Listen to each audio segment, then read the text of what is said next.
Well, I worked as a member of his speechwriters team for 3 years. 1 year when he was president in Kremlin, and for 2 years when he was prime minister in 2008, 2010. Hmm. And when we're trying to guess what is in Vladimir Putin's mind, which we do an awful lot now, do you feel you know? Do you feel you know Vladimir Putin? Does anyone know Vladimir Putin? Well, I think yes. I think 22 years is more than enough to understand him. We still don't know to what extent he might go pursuing his goals. Mm. But we know where he wants to move. We don't know about his personal courage. We don't know much about it. He never displayed personal courage. So, for example, when we're talking about his ability to start a nuclear war, Yeah. well, we know that from the point of view of moral standards or his political standing, he can do it.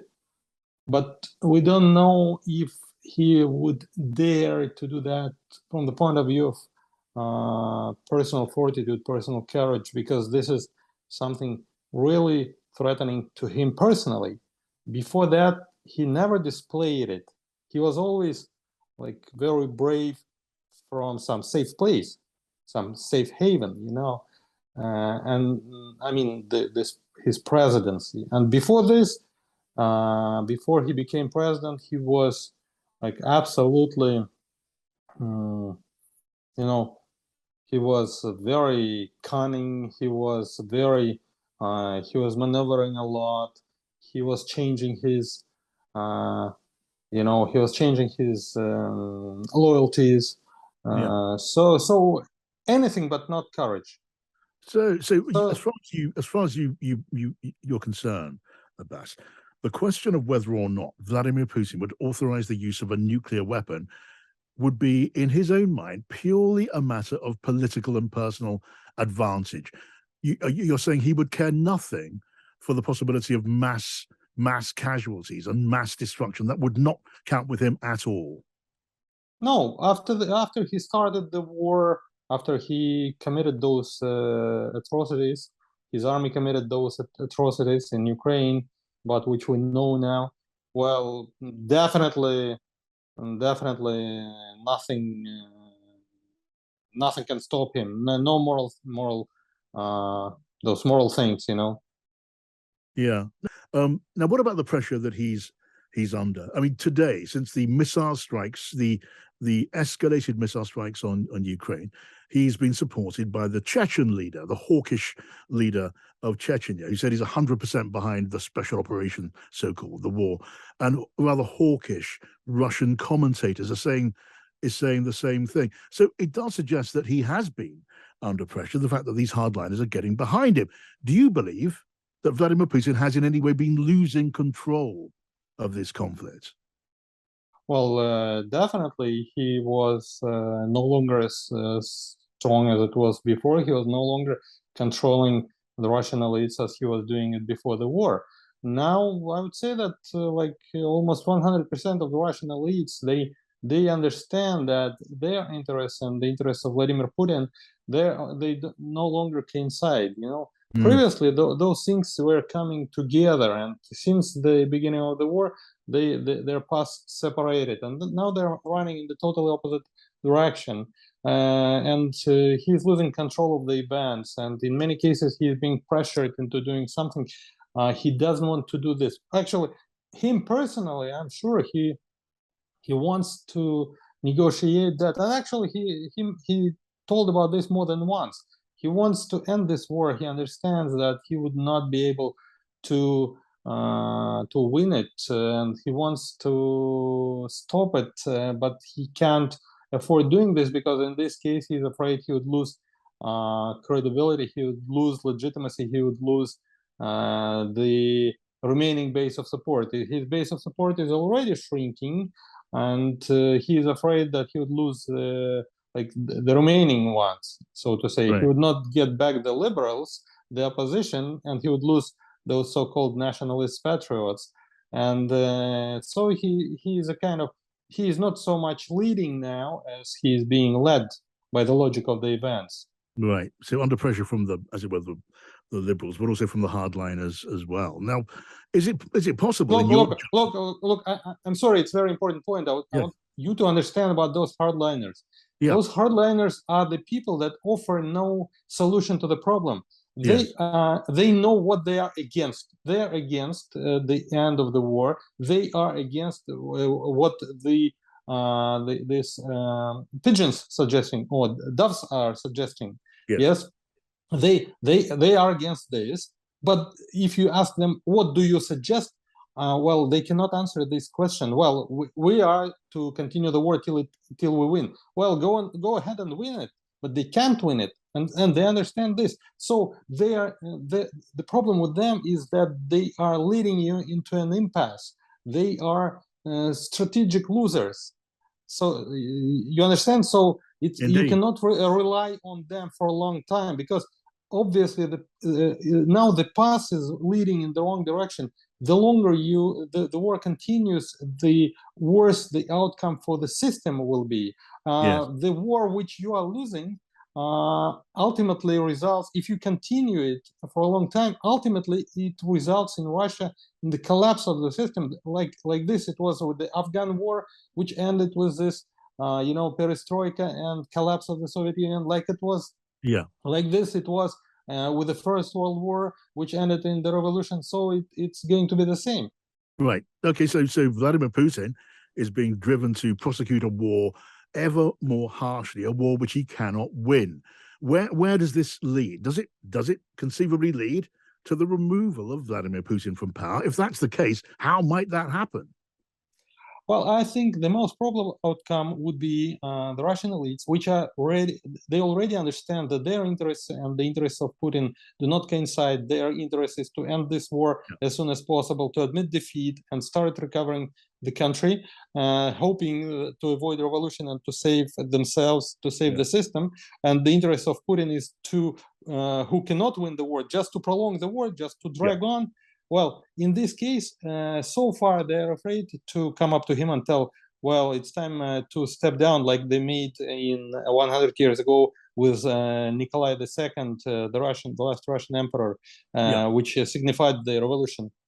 So far they're afraid to come up to him to do this, because they understand that this will be the act of unloyalty, and they're just waiting for the situation to change, for him to get weaker so much when this solution, dear Putin, please step down and let us choose a successor.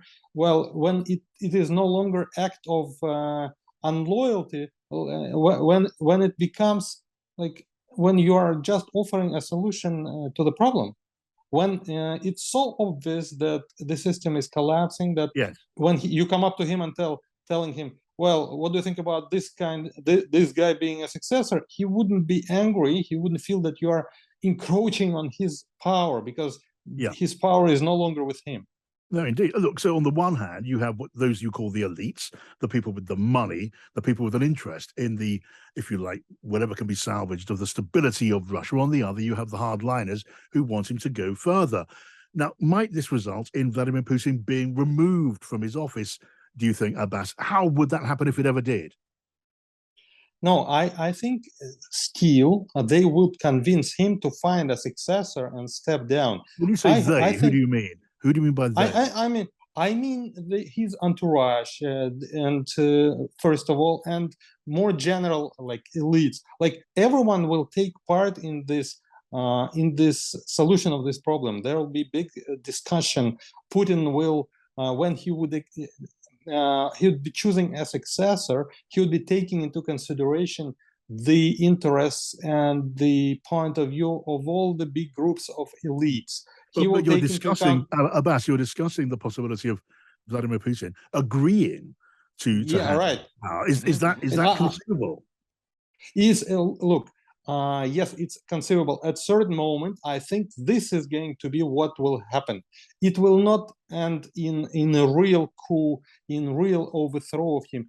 Before this happens, I think he would understand that it's in his interest to step down. Once he made this with Medvedev, So we know in general it is possible for him to leave office if he feels that otherwise it's not possible to survive.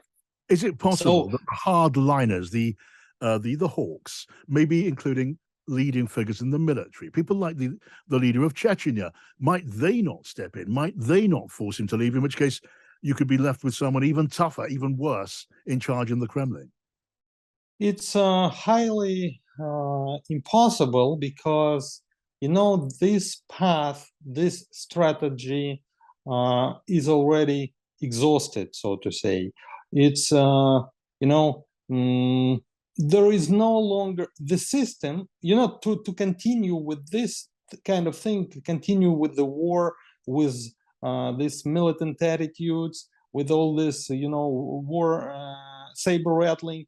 You need resources, but it's obvious already that the country, the political system, if it continues doing the same thing, it can no longer generate those resources. So this is, even if it happens, it will not last long. It might last for some time, but after all, ultimately, there will be anyway normalization, democratization, liberalization, because otherwise, the system will just get exhausted and collapse ultimately. So it is possible. I suppose it's possible, Abbas, is it not? The system could collapse. Is it not possible that a hardliner, even harder than Putin, could force his way into power, and the situation could deteriorate still further? Well, it's I'm telling you, in my opinion, this is highly unlikely. Look, the military, they are really demotivated. They are really demoralized, and they are like unable to act actively. Look, they are just going down the you know, flowing down the river without being able to hold on. So they are unable to act. And as for the other security agencies, they're still too marginal to be able to you know, to impose their agenda, their ways on the whole system.